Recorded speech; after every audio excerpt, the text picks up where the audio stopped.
All right. So, gonna continue on. I'd love to get. Oh shoot! I don't have my headphones on again. Oh, okay. Here we go.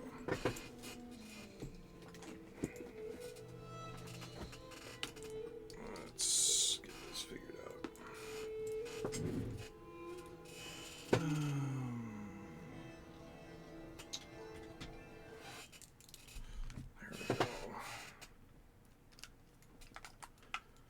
There we go. Um. Okay. So I'd love to get this figured out. Oh, what is going on?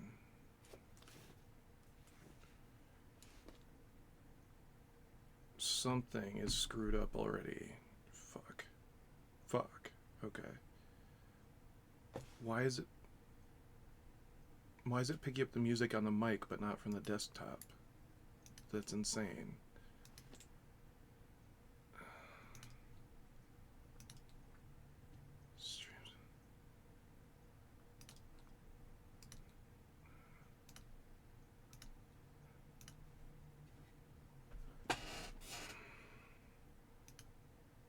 Let's see, desktop audio. Let's try.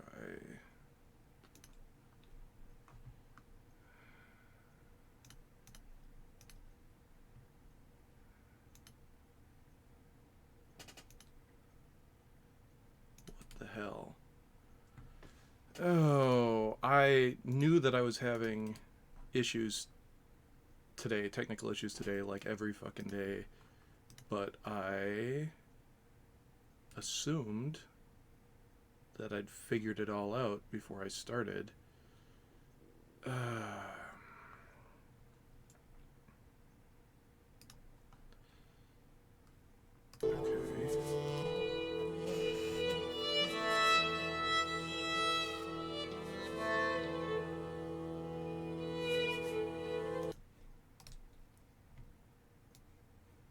Just nothing's coming out of the audio output.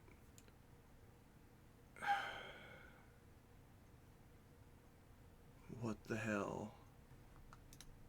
There we go. But then why?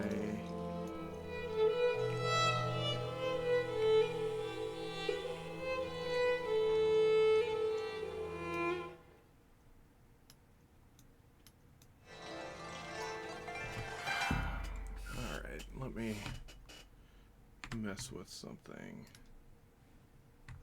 No, not that.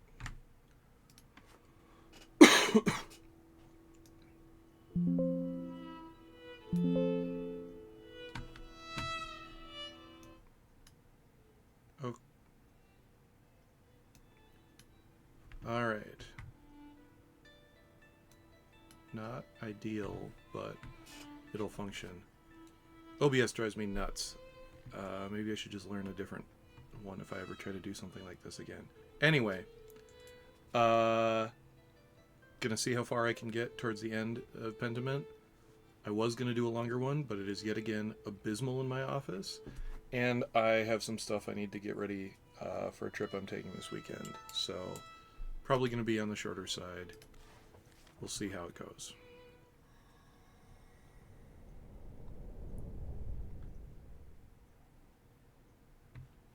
Alright, what are we doing?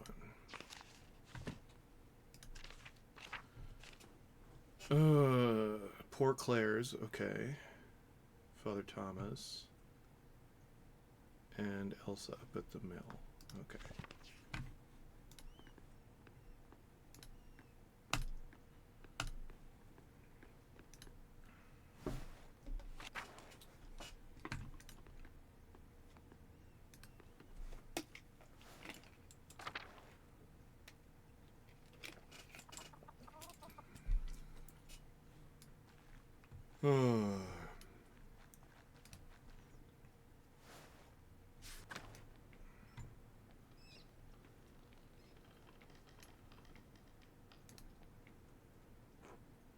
God bless you, Magdalene.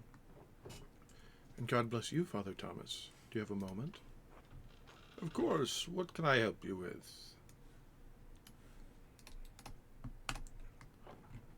I wanted to ask you about Tassing Saints. I'd like to represent them in the Rat House. I got a new mouse.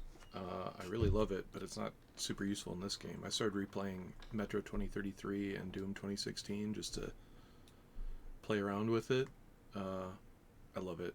I was using the same mouse for like 20 years, and it still works, except the mouse 3, the click button on the wheel, stopped working. I'm thrilled to hear it. The Saints will make a wonderful centerpiece for the murals.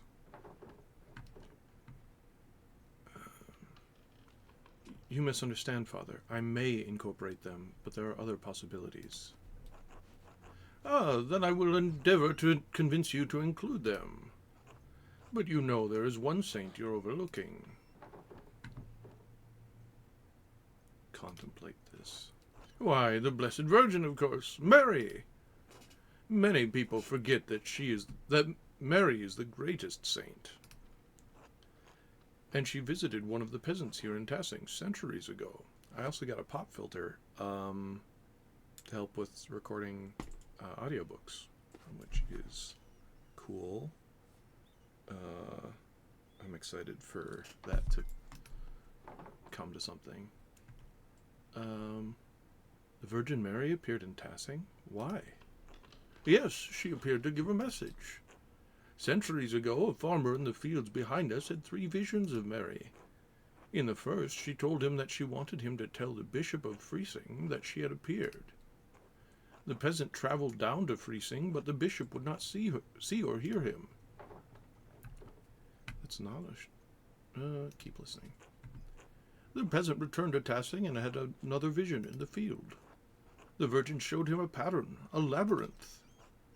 She told him to draw it on a sheet of birch bark and bring the drawing to the Bishop of Freising. Why didn't she just give him the labyrinth the first time? The bishop attempted to turn the peasant away, but he could see the drawings of the labyrinth in his hands. It was the same image the bishop had seen in a dream 3 nights earlier. He met with the peasant, who told him of the 2 apparitions he had seen here in Tassing. The bishop was moved by the peasant's story, and he came here to Tassing. The bishop came here? He did. It's the only time the bishop has come to Tassing. And when the bishop came, Mary appeared to both of them.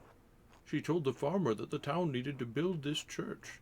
She told the bishop to support the town. I had no idea that's where all this came from. It's not a story I tell much anymore. I suppose the people here think of Moritz and Sasha, their connections to this place.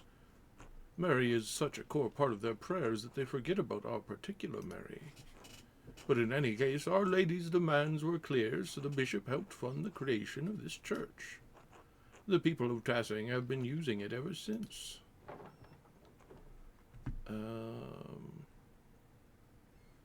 You're not from Tassing. How did you hear the story? True, I am not. The people told me when I came. And the former priest told them when they were children, and so on. The priest and the flock have shared the responsibility of passing on the story over the centuries. Thank you for the story, Father Thomas. Have I convinced you to include the saints prominently in the mural? I'm still considering it. Well, if deliberation fails you, perhaps you will find that prayer gives you greater clarity.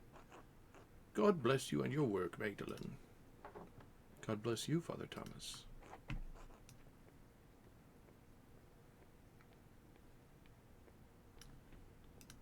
It was so nice this morning, and even going outside was nice. Just inside here, I do not have good airflow inside of my house.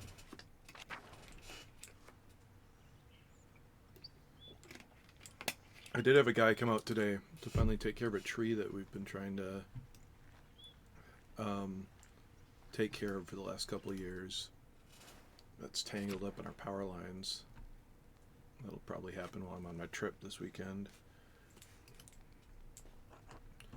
Magdalene, dear, what brings you up the hill? Dad was telling me your family's been in Tassing for hundreds of years. Oh, is this for the mural? I'm not sure I want to get mixed up in that. I won't depict your family specifically, if that helps. You're one of the few people who knows anything about the town after the Romans left. The Mullers have been a pillar of Tassing for generations, yes. Though I'm afraid I only know a little bit about them. And much of that I've heard from others.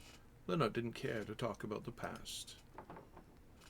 I meant your family, the one you were born to. Your family name was Caviezel, wasn't it? Oh! Not a soul in town has asked me about my family in years. I was beginning to think my neighbors had forgotten us. I'm not surprised your father remembers the Caviezels. He was sweet on my sister before he met your mother. I am the last of us left now. Is that a local name? I should think so. My grandfather told me the Caviezels have lived in Tassing for hundreds of years. I'm sure I'm pronouncing that wrong. Perhaps even thousands, though it seems impossible to imagine so long ago. The Caviezels were pagan? Yes, the original Bavarian people, here even before the Romans. My grandfather said his grandfather told him that Caviezels resettled the town after the Romans left. Built their new home right on the spot where they had been living when the Romans arrived. That's a remarkable story. It reminds me of Parzival's quest for the Grail. He is driven from the court of King Arthur and wanders the countryside, honorless. He meets a holy man who brings him to God, and through regaining his honor, Parzival completes his journey to the Grail. What a lovely idea. When I think of the ancient Caviezels driven from their land only to find it again and become Christians, they feel nearer to me. Do you understand? I think so. It's like when my dad tells me stories about courting my mom. I don't remember her face, but when he tells me about her smile, I can almost recall it. Yes, it doesn't matter whether you really remember. When I sing my sister's favorite songs to Ulrich, I may not know all the words anymore, but that's all right. Just as I may not know exactly how the Caviezels resettled Tassing. What matters is that I feel close to her and them, even though they are so far from me now. That is what stories are for, Magda. Now go. You've got a mural to complete. Thank you, Elsa. You've given me much to consider. God bless you, Magdalene, dear. Oof. I bought some cards from the new Edge of Eternity set of Magic the Gathering. I was not paying attention to release, and I also didn't realize that collector's packs were popular for some reason. And I have never bought one before, but I was like, this is a set that I might buy one for. All sold out everywhere. I did pull a $50 Glittering Caves, I think, which was cool, especially since I only opened a couple packs. I would like to open more. Some friends have talked about maybe doing a draft. I would have loved to open one or two collector's packs from this set specifically, especially with how fun it is to open. It feels like real Magic. I did a draft on Arena, and using that draft that I did there and one of the rares I opened kind of inspired me to start making a deck list for Arena for a red-white artifact deck, which I haven't made an artifact deck in forever. But I'm really excited about it. I just have to grind if I want to get it for free, because I'm never spending money on Arena. I did also... A friend of mine was making an order, and he threw on a bunch of cheap commons that I was looking for a deck I wanted to make. So I bought the rest of the cheap rares I wanted to put in there. And then I bought my first proxies to fill in the, last super expensive... Not super expensive, but the last expensive rare I wanted to put in there, because I didn't want to pay for it. Partially because it's just a dumb deck. So I'm kind of excited to get those proxies and see what they look and feel like, especially since I'm still working on finishing the proxies that I was working on making. Oh, what's going on over here? But it's still so beautiful here, Martha. One more moment. All right, take your time. Oh, hello, Magdalene. Dad, look who it is. Good morning, Mr. Struckern.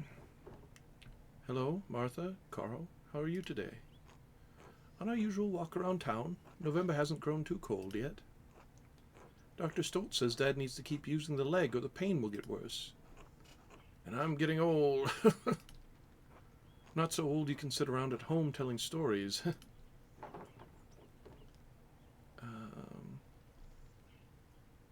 You're about the same age as my dad, aren't you? Klaus has always been too stubborn to grow old. Shame what happened to him. As if you're not stubborn too. No arguments from me there. Peter survived through sheer stubbornness. I thought that's what Werner and his ghastly tools were for. And leeches. God, the leeches. Where does he even find them around here? I have no idea. They're so horrible, cold and wriggling, just like the doctor's fingers. Dad. He's the kind of man I wish Anton would have grown up to be.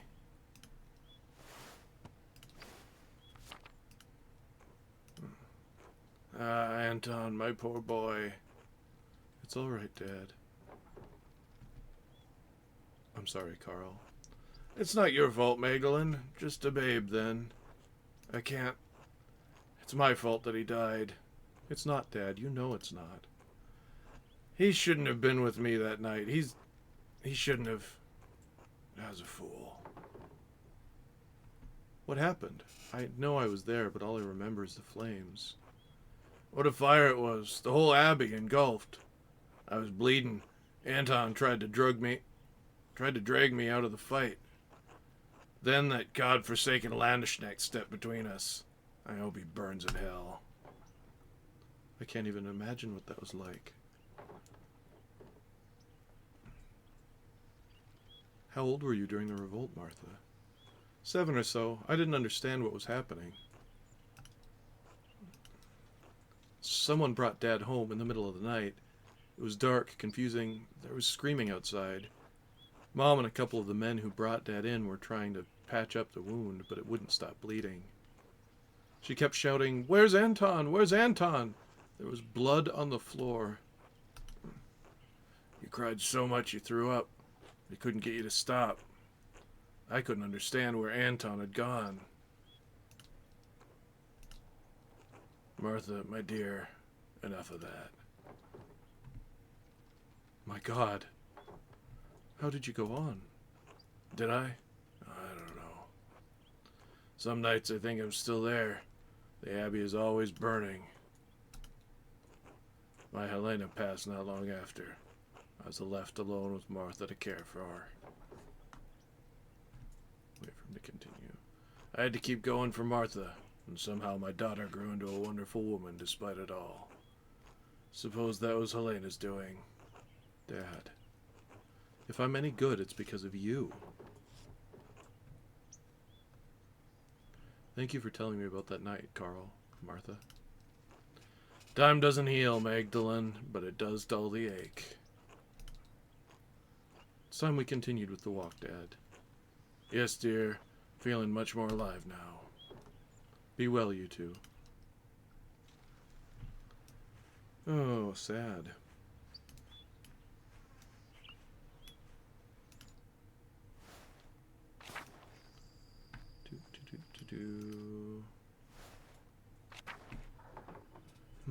I should talk to Sister Gertrude since she was the Benedictine nun at Kiersau before the poor Clares arrived. She should be able to tell me all about the convent's history for the mural.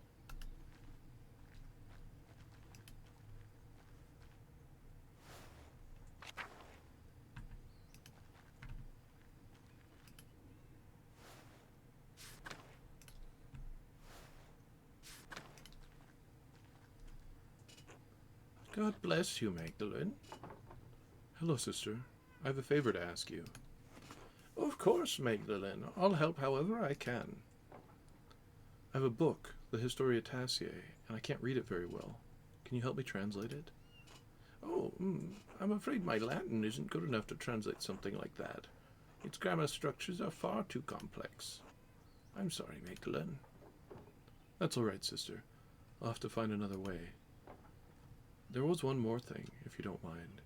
It's about the rat house mural.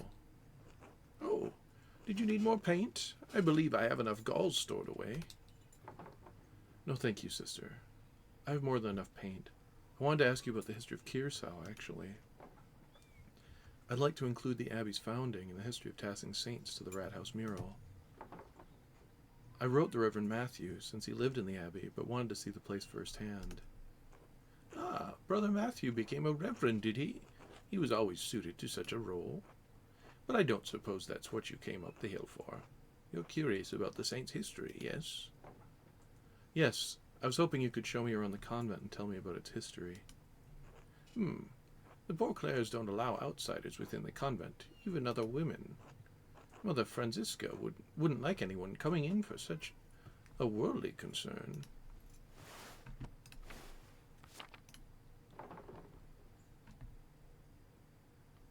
Well, that makes my job difficult. Let me finish, Magdalene Druckerin. However, Mother Francisca always welcomes those who are considering joining the order. If a young woman sincerely considered joining the convent, she may be allowed to enter and observe the sisters. Who knows what else she may discover while contemplating the holy life,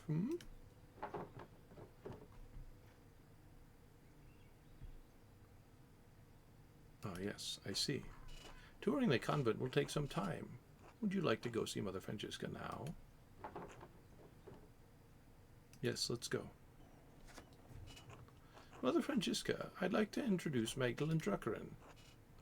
The printer's daughter, yes.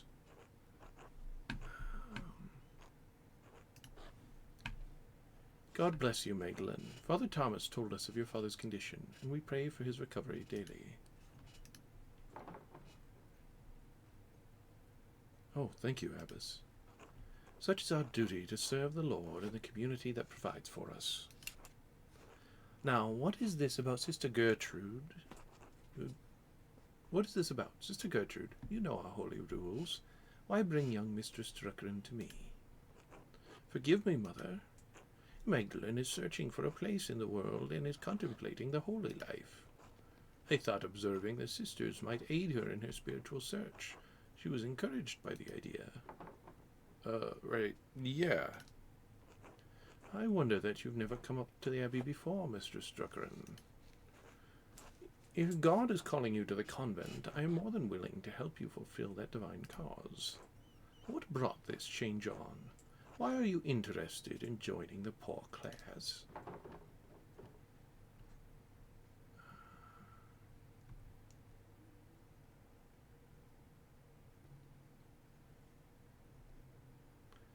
Well, if I become a sister, I won't have to marry, which is far better than being stuck bearing kids for the rest of my life.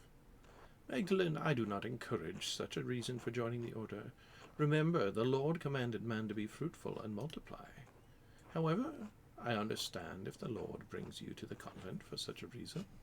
Some women are born barren. If you truly desire the holy life, then you are more than welcome to observe the sisters. Please come. I am happy to tell you more of our order.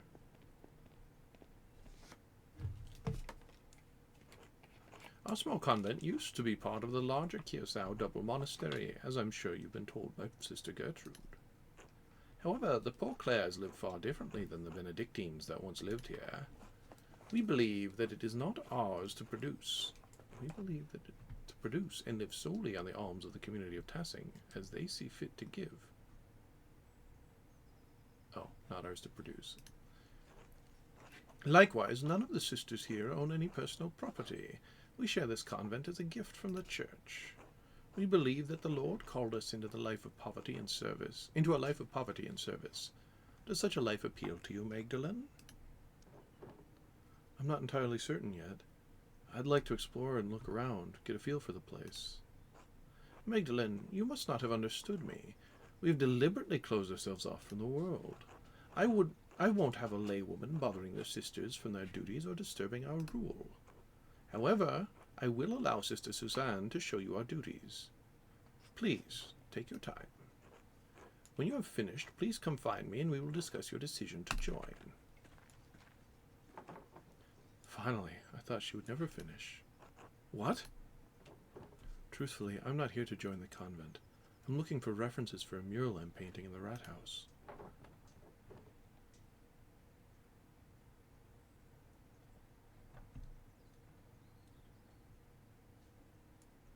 Now that the lecture is over, I can get on with what I came here for. Are you coming? This will be remembered. But Sister Francisca said... She said that as long as I'm with you, it's fine to look around. Are you really going to get us both in trouble? No, I always follow Mother Francisca's orders. The convent has many parts. The kitchen, the aquarium, the chapter house, the yard, and the old workshop. Though no one uses the old shed anymore. I'll leave it to you to decide where to go first. Okay.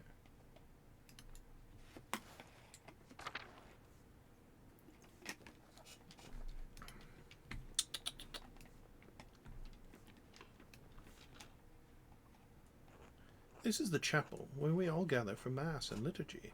It's the oldest part of the convent. And the most drafty.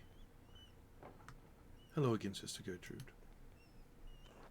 The sisters have done some minor retouches over the years, but it has represented the abbey from its earliest days. Oh, there's the tower and the library.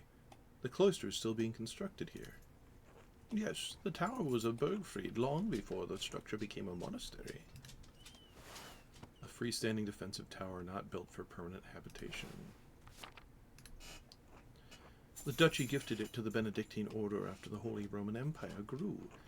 They had no use for it as a keep. These walls had protected Tassing from attacks of spirit and steel for generations. A noble history, comparable to Aeneas' founding of Rome, truly. I don't know about that, Magdalene, but it certainly was an endeavor to construct this place. There's some Latin here, too, but I can't read it very well.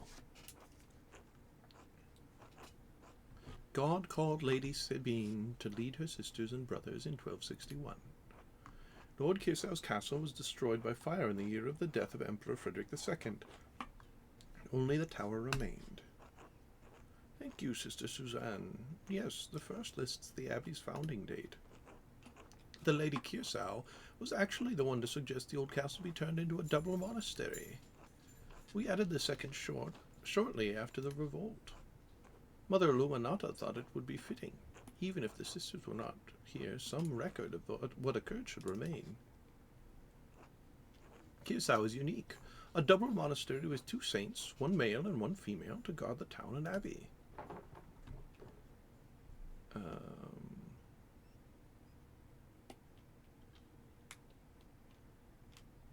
So the foundation of the abbey was even older than the Holy Roman Empire? Many things have been built and torn down on this land over generations. Who knows what else used to be here? You were right, sister. The mural will be a great reference for the rat house. Then I'm glad to have helped. God bless you, Magdalene.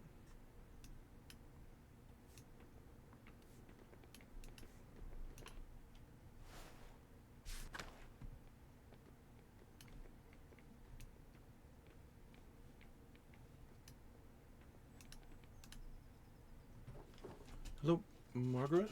It's Magdalene. Oh, Magdalene, bless you. You don't normally come to the convent alone. What brings you here? Not that you're not welcome, of course. It's always wonderful to have visitors. I had some spare time and thought I would say hello. Oh, well, hello. It is good to hear your voice, though. I enjoy it when outsiders visit the convent. Do you miss the outside world much, sister? Yes, sometimes. I miss the other Benedictine sisters especially. She never admitted, but Sister Lisbeth had the most wonderful voice. I always stood next to her if I could. Why stay then? Why didn't you leave when the Benedictines left Curacao? Truth be told, I was too frightened to leave. Curacao was my home. I didn't like the idea of becoming accustomed to a new place. Learning the convent's ins and outs was hard enough. I never went outside the convent much anyway.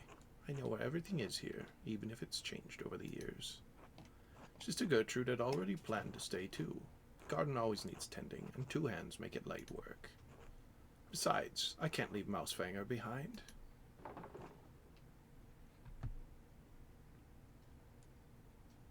Ah, yes, of course. She truly is Queen of Curacao. Has the convent changed much since the poor Clares arrived? Yes, the food is simpler and some of the prayers are different, but all the chores and gardening is the same. Gertrude misses making ink for the scriptorium, but I've enjoyed learning the sisters' new customs. Speaking of which, I should probably return to my chores. Of course, sister. Apologies for interrupting.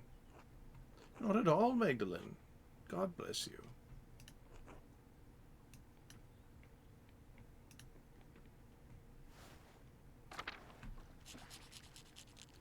It's colder today. There's not much in the yard that could help you, I think. Anything that was here long ago is covered in weeds. All I know about this place is that the walls were added when the convent was built onto the monastery. Oh, God bless you, Sister Benedicta. Sister Suzanne, God bless you. This ice is hard. Do I recognize you, Sister Benedicta? I thought I'd seen you in town once or twice. Yes, you would have seen her. Sister Benedicta is the youngest of the sisters. Mother Francisca allows only one sister to deal with the townsfolk. Benedicta received this privilege. Burden, more like. I have to run around everywhere gathering all the food and doing all the chores. I'd rather be inside when it's warm. What are you doing up in the convent anyway? Snooping.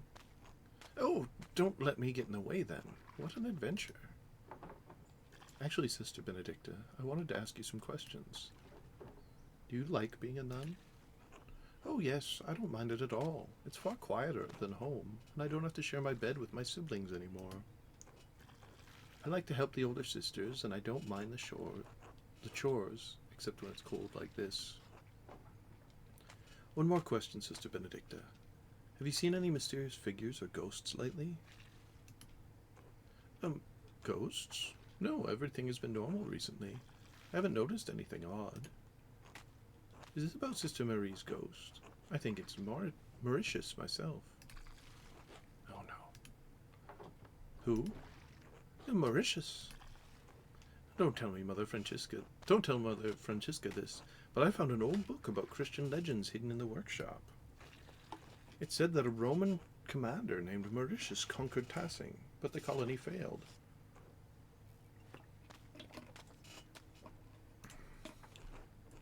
Most of the town was empty until Christian refugees found the town hidden in the valley.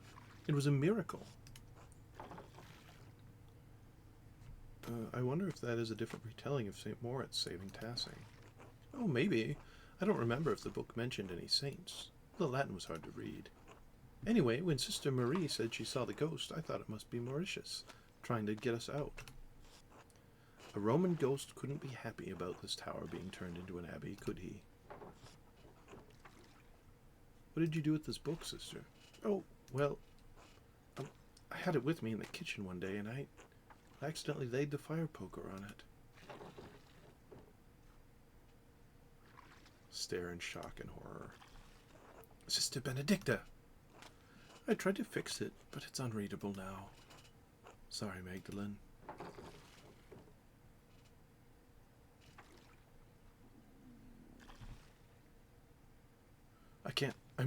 How could... Oh, never mind. Your story gives me an idea for the Rat House mural, at least. Maybe I can preserve the tale there. Thanks for telling me about the book, Sister. I won't tell Mother Francisca. God bless you, Sister. Thanks, Magdalene. God bless you.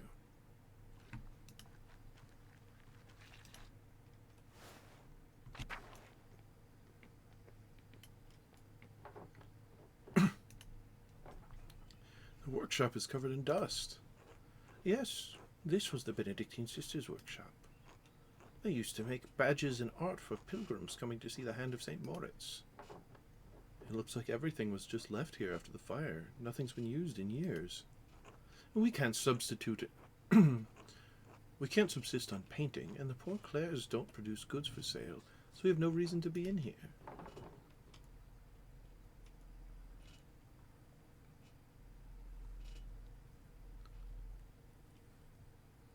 Surely you thought of sneaking in and creating something, right?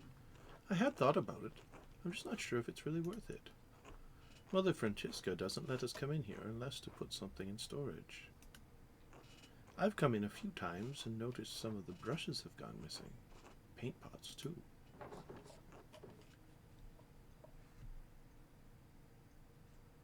You think one of the sisters is secretly painting? Oh, Lord, no. We all live too close together in the convent or something like that to go unnoticed. In any case, I think it's sad the workshop is left like this. Truthfully, Magdalene, I don't think you should join the convent, even if that's not what you were here to do anyway. Gertrude talks about you, and you seem to love your art. Without it, you'd hate it here.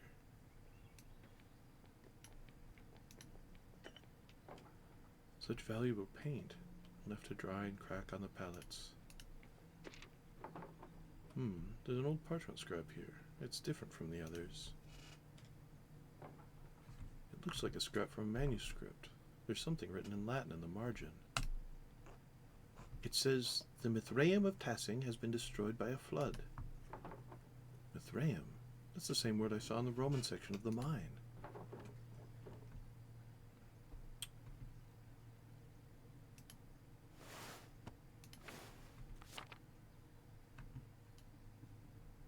Why would someone have written that in the margins of a manuscript?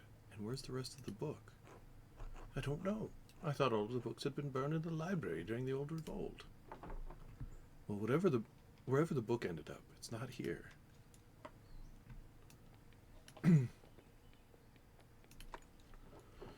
Those old badges are beautiful. I hope the pilgrims who bought them love them too.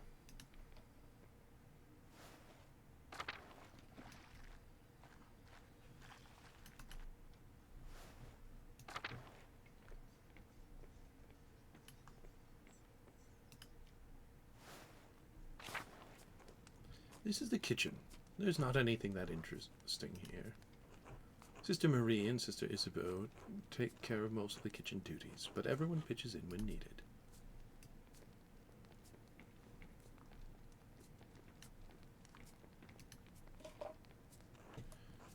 God bless you, child. Are you delivering something?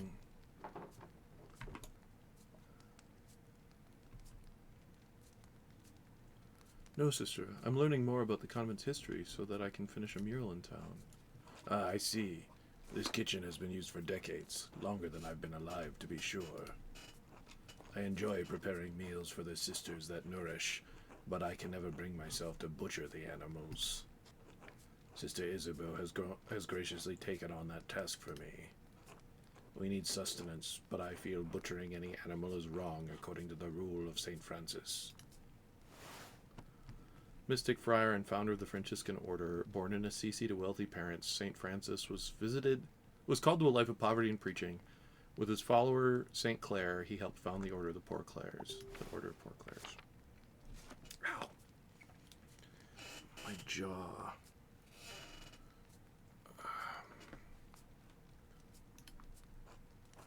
To cause suffering to any living creature is unnecessary and evil, even if God granted Adam and Eve dominion over the animals. The kitchen seems fairly simple. Is there anything here from the convent's founding days? No more than the structure itself, I'm afraid. Cookware needs replacing over the years. Though some nights a ghost appears to me out by the cook fire, a lost spirit trapped between heaven and hell. Sister Marie, not this again. Not to Magdalene, please.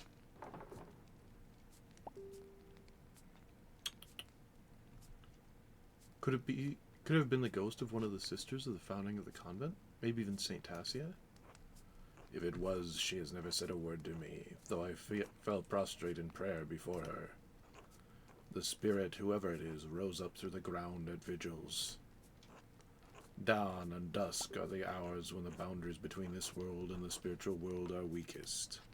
Getting a lot of alert. I should turn off that sound on my computer, but getting a lot of alerts from Alex messaging me while they're on their hike. We may be the newest arrivals here, but the convent is very old. Perhaps there was something Roman underneath this foundation centuries before. The spirit may seek to know the presence of God now that it rests on holy ground.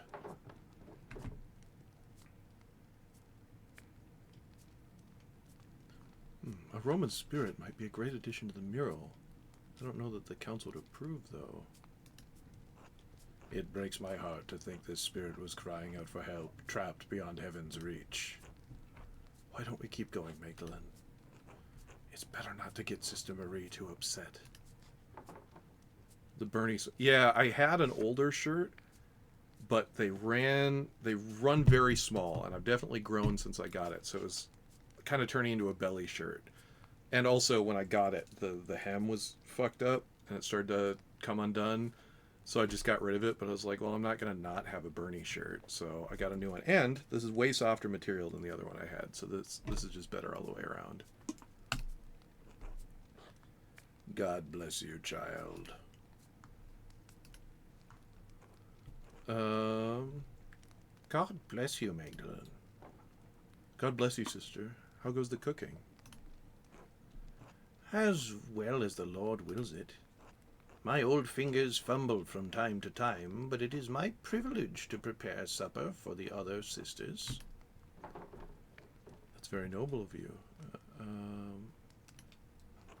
Just as God gave Paul a thorn in his side, so too did he give me the pains of age to strengthen my faith. Such things are a blessing when compared to the pains Christ carried upon the cross.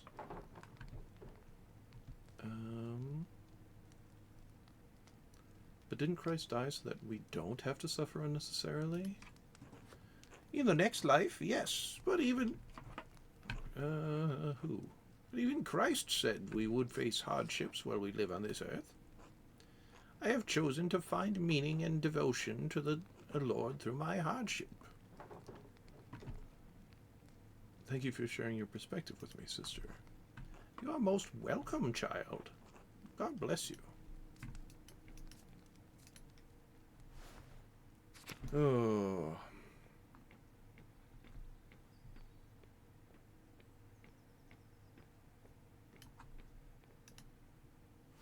Aquarium.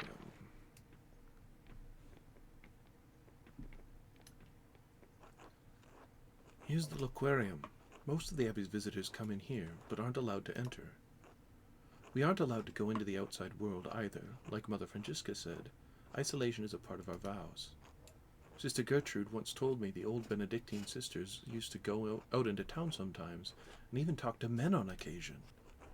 And I'm stuck here staring at these walls for the rest of my life. It doesn't seem like Sister Suzanne thinks much of her life here. I can't blame her. Even so, she doesn't seem to have the passion that Sister Gertrude and the others have.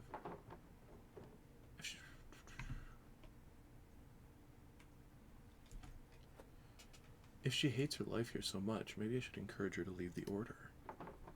Better to leave while she has a future ahead of her. After all, there are plenty of young men in Bavaria who would make good husbands.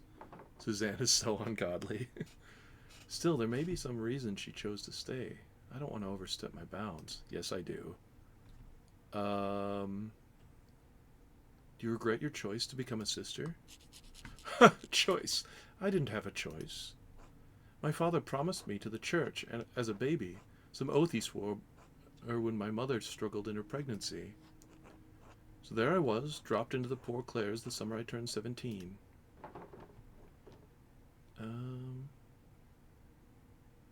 I'm so sorry. No one should be forced into a life they don't want. This will be remembered. We daughters are born to bear our family's legacy. Between our legs or on our backs, it doesn't matter. You could slut-shame her into the arms of a burly Bavarian man? Yeah, I'm gonna send her over to Ott so he stops bugging me. My family is devoted. Is devoted to the church. I've only been in this convent for 2 years, but I'm trying my best. I don't mind the prayers or the hours, and I'm sure of my devotion to the Lord, but this isn't what I wanted. But since when did a woman ever get what she wanted without being punished? Eve couldn't even manage it. Man, I'm hoping I can convince myself to take some time to write tonight, because this is just reminding me that earlier today I was on like a kick about the Book of Enoch, and I was getting a bunch of ideas from that, and so I want to go back and read some of that and like put that into some of the stuff I'm writing, because there's some weird stuff in the Book of Enoch that like kind of parallels some shit that I've been writing for my next short story collection, and some of the adventures I've been writing that I can't get a table together for. Write them down. I mean, I wrote down like very brief notes for myself. I wrote down. I think the note I wrote down to remind me was Watchers and Nephilim, Book of Enoch, which is enough for me to see that and go, oh, is that important? But worst case scenario, I have something vaguely similar to that floating around my head, and it comes out unconsciously when I sit down to write.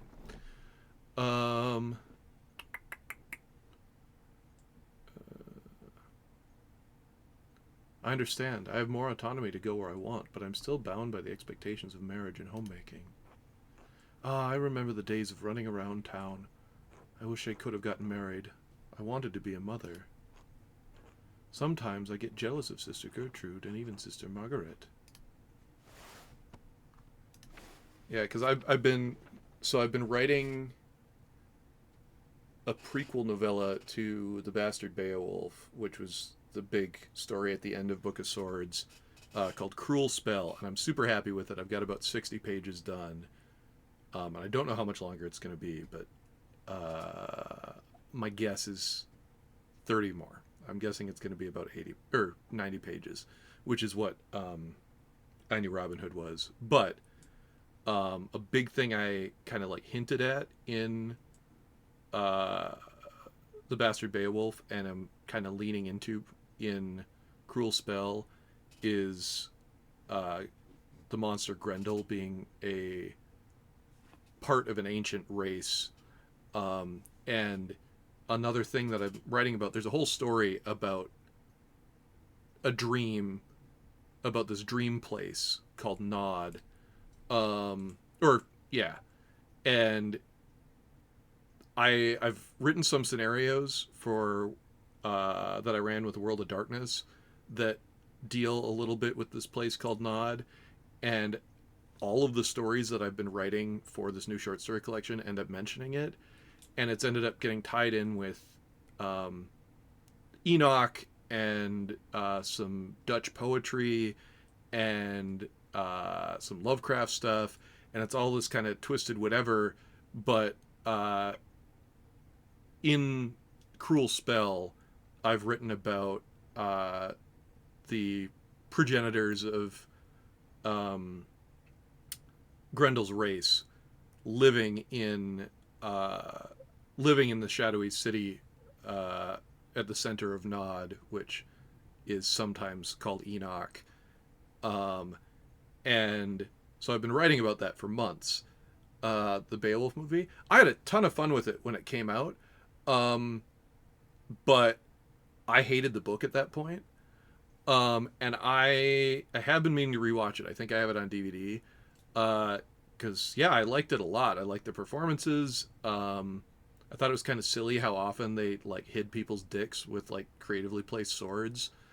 It definitely takes a lot of liberties, but that's fine. It's an adaptation. If I watched it again now, I think I'd still enjoy it, especially since it is distinctly trying to be different. The animation is definitely kind of odd and Uncanny Valley, but I kind of like it.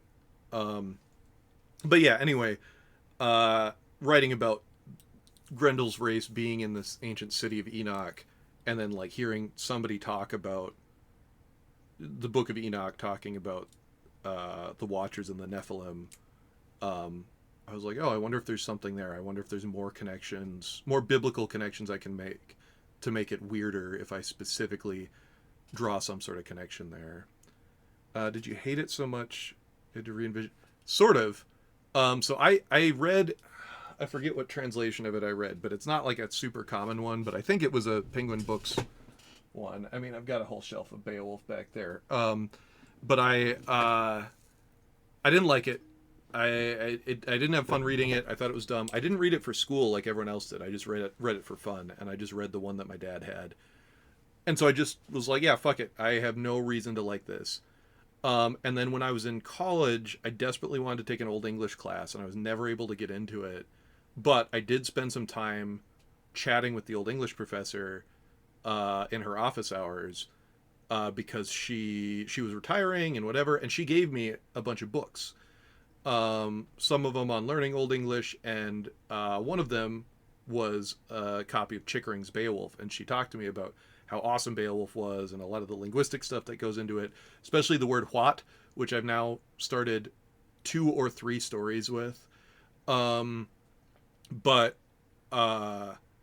yeah, so I got that, and I was like, yeah, whatever. I still don't like Beowulf. I don't have a reason to like it.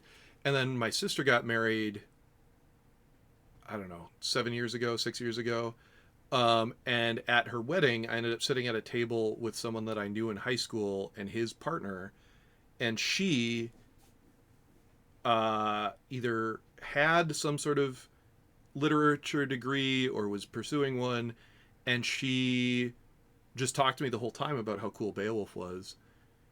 And then I think I wrote about it in the afterword to A Book of Swords, but I don't remember what the big impetus was for me to go and finally give Beowulf a second chance. But a couple years ago, when I was starting work on A Book of Swords, I went through and I read the Haney translation, which a lot of people recommend, and I didn't like very much. I read the Tolkien translation, which I didn't like the translation very much, but I was yeah, I didn't like the translation very much, and but I did like the essays he wrote on it. Um, and I also read the Chickering one that the professor had given me. I love that one. That one it's facing page too, so I have like the Old English on one side and English on the other. That one is the one I'd recommend to people if like they want to like get into the language of it, and like it's a very literal translation of like, here is what was being said in this way, and you can compare it directly to the Old English if you have the facing page printing. The Haney one is a facing page translation too, but it's just way too casual. But then the other one that I read that was awesome was Headley.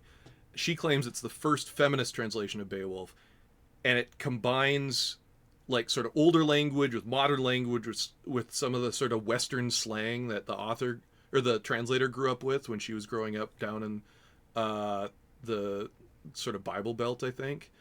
That one is awesome, and like that one, it reads the same as I think emotion-wise someone at the time would read or experience Beowulf. So like it is easier to grok for a modern person, and it's exciting, and like it flows well. Yeah, and so this one gives context in like a way we understand it. The line that always sticks with me is from very near the beginning. A daddy can't daddy, or a man can't daddy till his own daddy's dead. And actually, I might go grab my copy off the table in a second and pull up a couple other quotes because it is fun. But I read those 4. I was going to read 2 more that I have, including the one I originally read, but I stopped after that. But I also, sort of on accident, ended up experiencing a bunch of other like side things. Like, there's a lot of things that were obviously pulled from similar sources for the movie The Northman, and so that was fun. And I read Grendel by John Gardner, and that was awesome. And kind of made me go, oh, should I write my story at all? Because my story has some similarities, but they're not too similar. Cruel Spell might have more similarities, but still they're distinct things. And then Eaters of the Dead from Michael Crichton. That was another like spin-off, or like another thing that took inspiration from Beowulf that was very good. That got turned into the movie 13 Warriors, I think that's what it was called, with Antonio Banderas. Um, but yeah, so something set me off. I read all of those, and then I sat down to write it, and I sat down with a couple intentions when I was writing it. I wanted it to be, um, I wanted it to seem like somebody who was kind of drunk was telling it to you at a party as well as they remembered it. So that was one of the things, like focusing on it being an oral tradition, but also on the fact that like oral traditions like change and expand and like are subjective. And also kind of like thinking about it from the perspective of if Beowulf were like Robin Hood, where there were so many times the tale had been told that there are just distinct differences. And then also I wanted to put sort of a horror spin on it, where there are very few things I've ever written that I think are just pure horror, but there are definitely horror elements in almost everything I've written. And I think The Bastard Beowulf falls into that camp. I don't think it's pure horror, but there definitely are horrific elements, and there's like a moment. So like the turning point. I guess this is a minor spoiler, but whatever. It's what the story focuses on. The turning point is like maybe a third of the way or half of the way through the story, when Unferth gives the sword Hrunting to Beowulf. And if I'm remembering right, in the original poem, Beowulf takes Hrunting, and he uses it, and I don't remember if that's the sword that he breaks, or if he loses it, or if he gives it back. I think he does give it back to Unferth, though. Yeah, definitely scary campfire drunk guy story vibes. Yeah, just like that. But anyway, he gets this sword, Hrunting, and he uses it, and he gives it back to Unferth. I don't think it's the one that he breaks, and that's how it happens in the poem. And in The Bastard Beowulf, Hrunting is cursed. Hrunting is some sort of artifact from from the Sea of Nod, from the city of Enoch. Is another name for this place. It's the one that I kind of use more often, and I reference it in a lot of things. But it's this cursed artifact, and it begins to corrupt him, and so the whole character of the second half of the story, or the last section of the story, is altered as the sword begins to corrupt Beowulf. And so like Beowulf begins as this great hero, and like one of the things that was apparent in Old English society, and that I reinforce at the beginning of the story, is that it is manly to talk a lot. And so people talk a lot early in the story, except for Unferth, because Unferth, he's not a man. He's like a weird witch guy that murdered his brothers. But then after Beowulf gets the sword, Beowulf stops talking.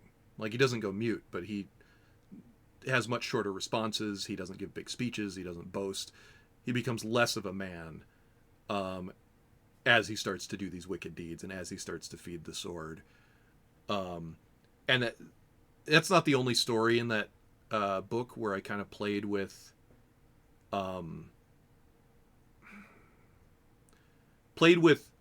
establishing cultural expectations for a different world than we live in, and then playing against those expectations, because the first big story in that book is the Henge Knight, which is a retelling of Sir Gawain the Green Knight, but de-Christianizing it. And in de-Christianizing it, I've suddenly created a world that certainly never existed, because if Arthur existed, he was almost certainly Christian, and the story itself is a very Christian story, and by de-Christianizing it, I threw out a lot of what is important to the original author, and so uses a framework to tell a different and in a lot of ways opposite story. How much left until so The Bastard Beowulf is done. That's in A Book of Swords, my second short story collection. Cruel Spell is the like prequel one about Unferth that I've been writing. Cruel Spell, I've got about 60 pages written and typed out. Um, and it just kind of depends on how writing goes. I might write some on it tonight. I'm going up to my cabin this weekend, and I'm bringing along my little notebook I'm writing it in, and I'm hoping I can get a bunch written on it. Do I have it? I don't have it right here. Oh, I do have it in here, I think. I think this is it. Yes. So I have, in the back of my notebooks that I'm writing in, I have this little like planning sheet. It's bullet points. I guess it's just one side, but it's very chaotic. And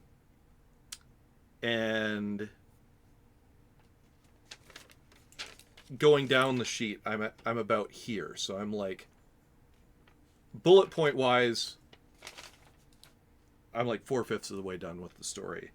I'm right at the part where it says years of torment. But the last bits could take a bit more time, or they could not. I'm not really sure. Because Unferth is a very interesting character, because a lot of the characters in Beowulf are mentioned or probably mentioned in other sources.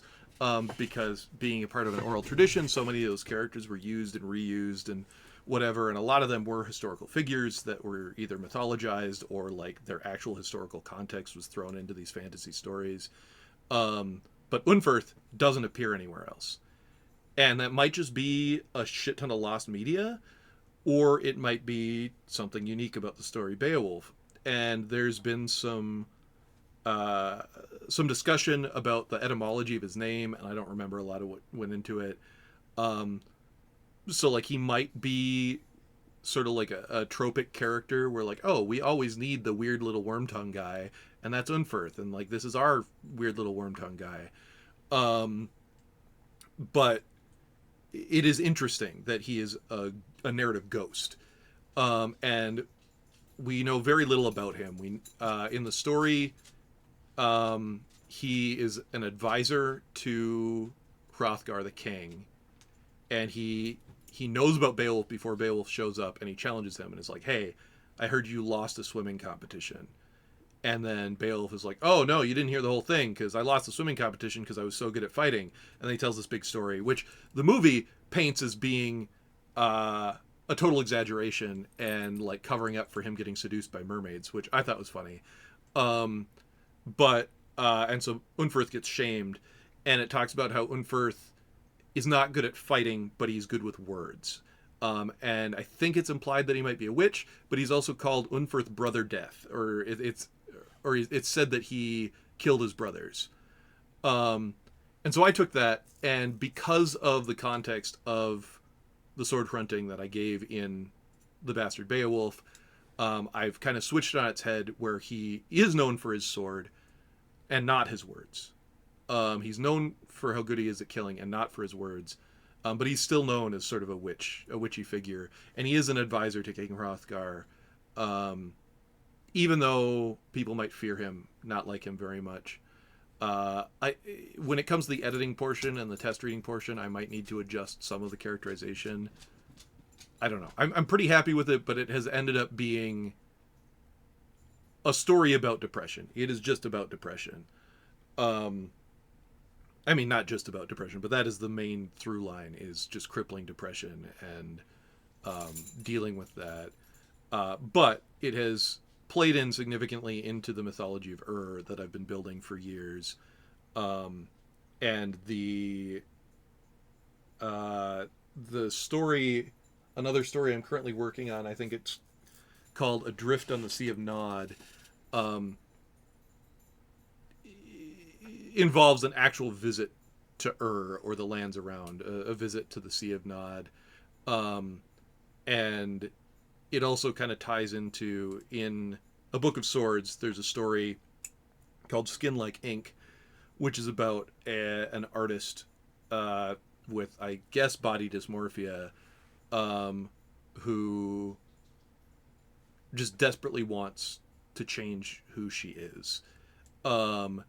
And in that story, she has these strange dreams about wizards on a black sea.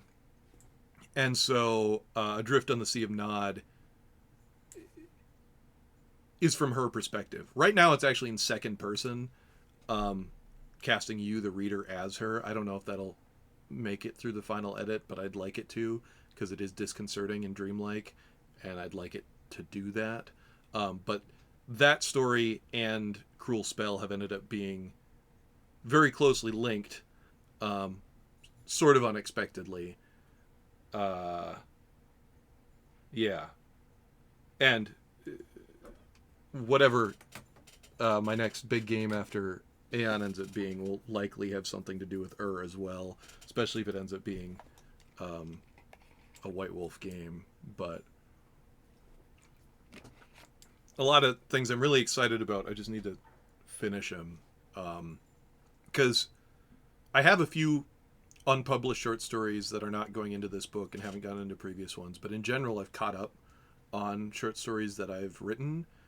And so, like, A Book of Guests did have some new stuff I wrote specifically for that book, especially A Guest of, or I Knew Robin Hood, but it collected stories that I'd been, I think the oldest one I had written back around like 2009 or 2010, and just kind of like sewed them all together, and I did like go through and re-edit and alter those ones. But A Book of Guests is a very long stretch of time that I took all the stories together and put them into one. But then A Book of Swords was mostly new material. I think it might have been all new material, but it took me about 2 years to throw that together. And now it's been like it's been like a year and a half since I put out A Book of Swords, and I'm not making as good a progress on A Book of Sorcerers, which is the next one. But we'll see, because I'd love to be able to have it close to finished by the end of the year. We'll see. But I also want to get my game Revenants out, and I haven't done any work on that since I finished the text. And I really would like to get one of my novels out to test readers, and that would probably end up being Aster's Edda, which I have like 3 chapters left to write, 3 or 4 chapters. I just need to sit down and write it. And that has been in progress actively since like Christmas, like the day, like Boxing Day of 2011. Like that's when I sat down and started it, and got the outline done. And like I've known how it ends for over a decade now, and I just haven't done it. But yeah, actually, so I am gonna keep going with this and chatting and whatever. But I am gonna grab something quick.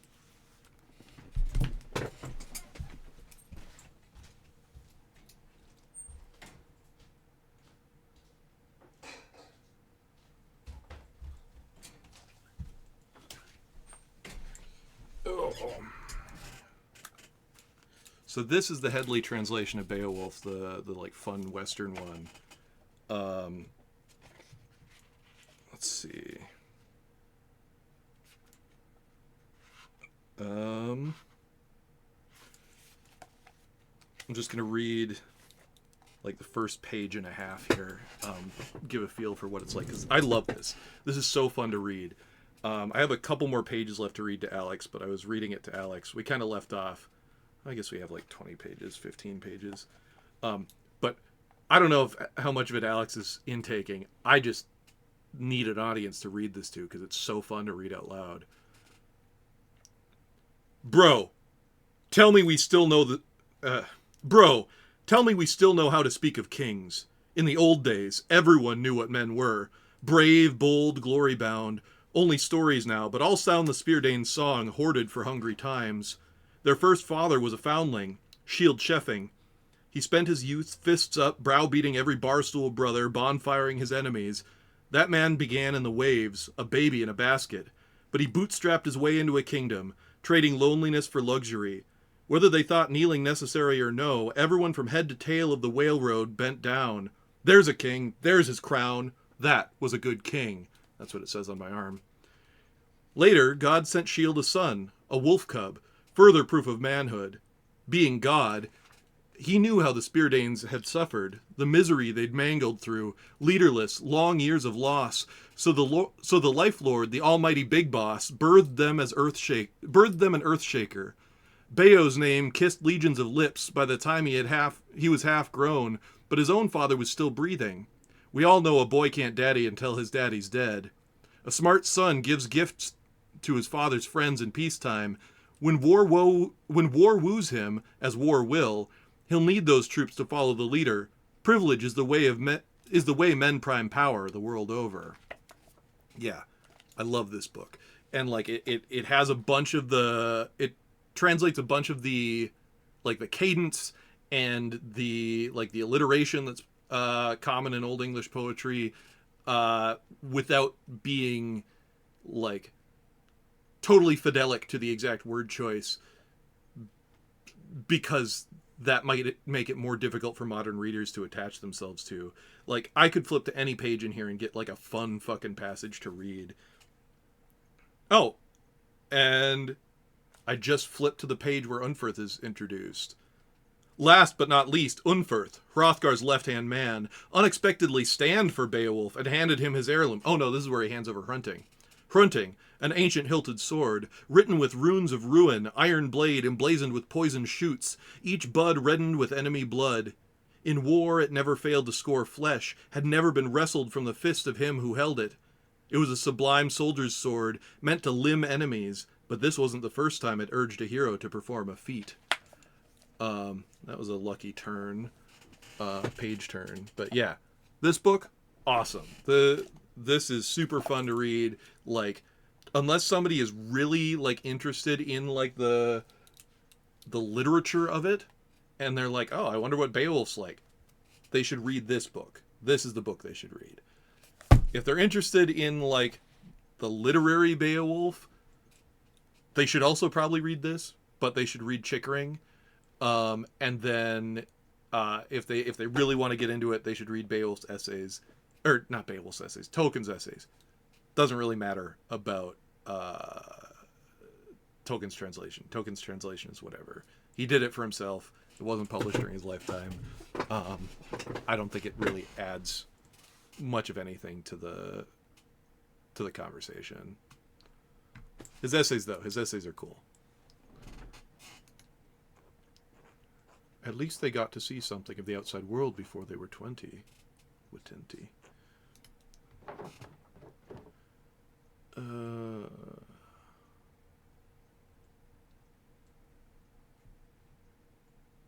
If you could do anything else, what would it be?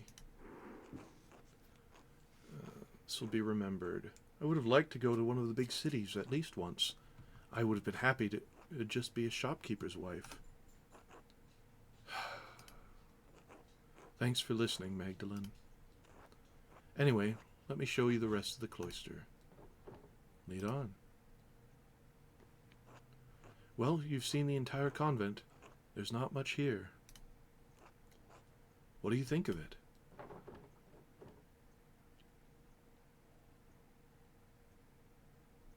To be honest, seems like a life of drudgery.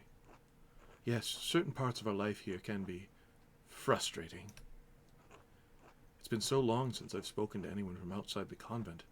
I'm reminded of the life I once had. Now you have me thinking about whether or not I should remain with the sisters. I think you should go. Okay. Ooh. So it's like a medium chance of me succeeding. Your family just left you here. You don't owe the sisters anything. So good things, I invited Suzanne to disobey Mother Francisca. I agreed that being forced in the convent is wrong, and I asked what Suzanne wants with life. It looks like it's like 60-40.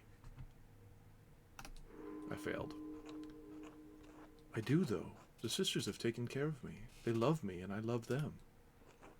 Even if this life wasn't my choice, they accepted me. Who knows? Maybe it will get better in time. Maybe. I'll try to help any way I can, even if it's just sneaking around the convent wall to say hello. Really? That would be wonderful, so long as no one found out. Anyway, we should return to Mother Francisca before she suspects something.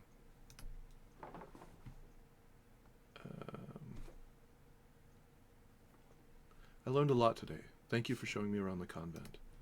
Yeah, So, one of the reasons I started streaming, and one of the reasons that I'm going to stop for a little while, is that I need more socialization in my life to, like, I don't know, keep myself mentally healthy. Uh, and I really like these diversions, or I don't know, these tangents. That's a better word. And honestly, when I was first thinking about getting into streaming, I was like, oh yeah, if I can get an audience, then maybe I'll try streaming other things other than video games. Like, I have specific video games I wanted to try streaming, like this and Crusader Kings, and the old Fallout games, and Pathologic 2, story-based games, interesting, weird games that people would find interesting, but not everyone would want to be the person to play themselves. But I was also thinking, like, oh, if I get an audience, then I can stream other things. Like, there's a solo RPG I played that was driven by tarot cards that was fun, but I was like, I don't know if I'd do this again alone, but if it was like part of like a stream, that could be super fun. And like, I'd just stream like the cards being laid out and whatever. And like everyone could have input on the story as it goes forward. But like streaming, like like readings and stuff like that would be super fun too. Which I don't know. I guess Twitch is the best place to do it. I might do some of that later because I mean I didn't do it this year, but the previous 2 years I did readings every day of March, and I did it on Instagram Reels, which is not the best place to do it. Really, I should have done it on Facebook Reels, but Twitch might just be the better place to do it if I can advertise it out there. But also, like, this is mostly for fun. I don't want to put too much effort into advertising this, which is part of the reason that after Pentiment is done, I'm probably going to take a little bit of a break. I might come back to it, and I might just stream random things at random times. But, like, I think I need an extra day in my week free, partially because I want to play more games, like tabletop games, and I'm limiting myself with how many evenings I've occupied with other things that are not as fulfilling to me. I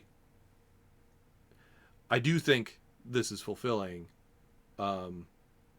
It's just a little lonely sometimes, and sitting at home when I don't have a plan is also lonely.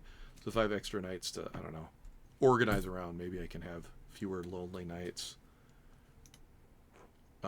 Which I was going to a few shows, local metal shows at the end of that art teacher gig that I had, and that was really cool. But the last one I went to was kind of a dud. I'm going to another one at the end of September, and I'm excited about that one because the one that was a dud, I mean, it was like one really bad band and one kind of okay band, and then Mizmor, who's great, but parking was awful. I had to pay $20 for parking. Obviously, beer was expensive, but whatever, that's expected. The venue just sucked. It was not good for the sound. It was, and also I'd just gotten out of surgery, so I couldn't like mosh or anything. But like, it was way too big, especially for the size of the audience. Like if I'd been feeling better, if I hadn't been just out of surgery, I might have pressed to the front, and then maybe I would have had a better time. But I just like basement shows, backroom shows. Like the show I'm going to at the end of September is at the Zora Darling, and I love Zora Darling. Zora Darling, like parking's a little wonky, but it's not going to cost me $20. It's just going to mean I walk a little ways, and it is just the right size. It's this tiny little dark room behind the bar where you can blow your fucking ears out. That's my shit. Oh. Why is... Oh. Okay, I'll reply to that later. Um, but yeah. Come, let's find Mother Francisca. She'll be wanting to hear what you thought of the place.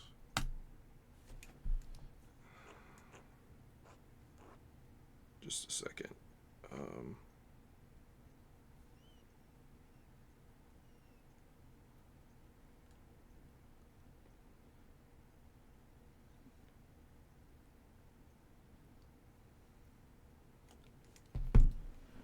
well, Magdalene, what is your assessment of the poor Clares?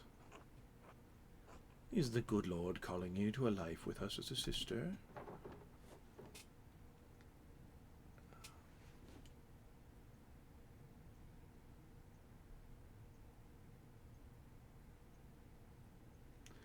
I think I prefer my books and printing, and in any case, I need to finish the mural, and then I can take over for my father.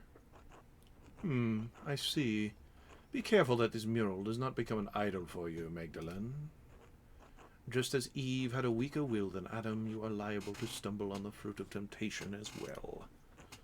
Our community is quite modest compared to the splendor of an old Benedictine house operating under the rule of a powerful abbot. I see why fewer women are drawn to the order these days. Thank you for allowing me inside. You're most welcome, Magdalene. God bless you.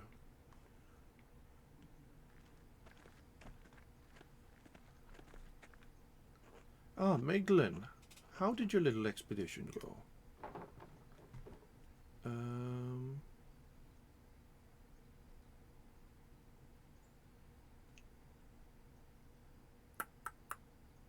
frustrated that there's so little of the old abbey and saints. But sister, there's something I don't understand. The abbey was so prosperous. Why didn't the monks rebuild it after the fire? What a task that would be. The chapel was beautiful. The stained glass always caught my eye in the mornings. There was a great deal of anger and sadness in Tassing that night. The abbot felt the brothers and sisters were no longer welcome in Tassing and moved on. In truth, the abbey's dissolution was inevitable. Kearsau was running out of money and patrons. The riot and fire were simply a particularly awful and painful way to end the monastery. Did anything survive the fire? Some of the buildings are intact, but all are terribly overgrown. I haven't dared forage in the rubble. I doubt you'd find any help for your mural inside, other than charred wood and parchment. It might still be worth taking a look if I'm careful. I worry after you sometimes, Magdalene. I really do. Thank you for all your help, Sister Gertrude. You're most welcome, Magdalene. God bless you.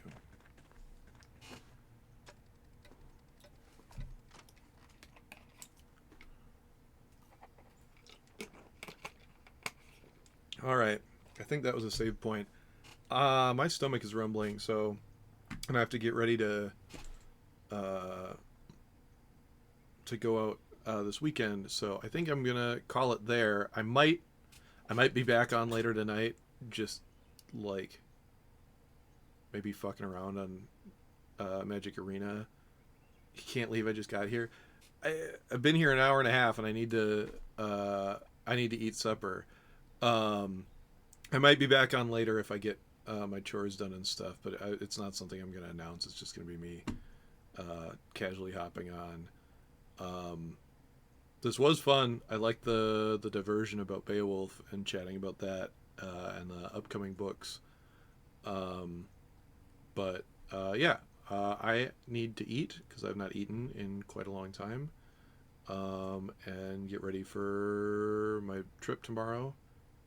And then maybe I'll pop on for a bit later, but no promises. Sorry, I'm not staying longer, Bolts. But food is a conspiracy. Yeah.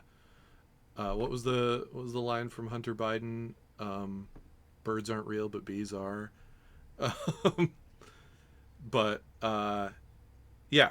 So I'm gonna get going. I'll see you guys around. Looks like still got another couple weeks of Pentiment left, probably. So, all right. See you later. Have a good night.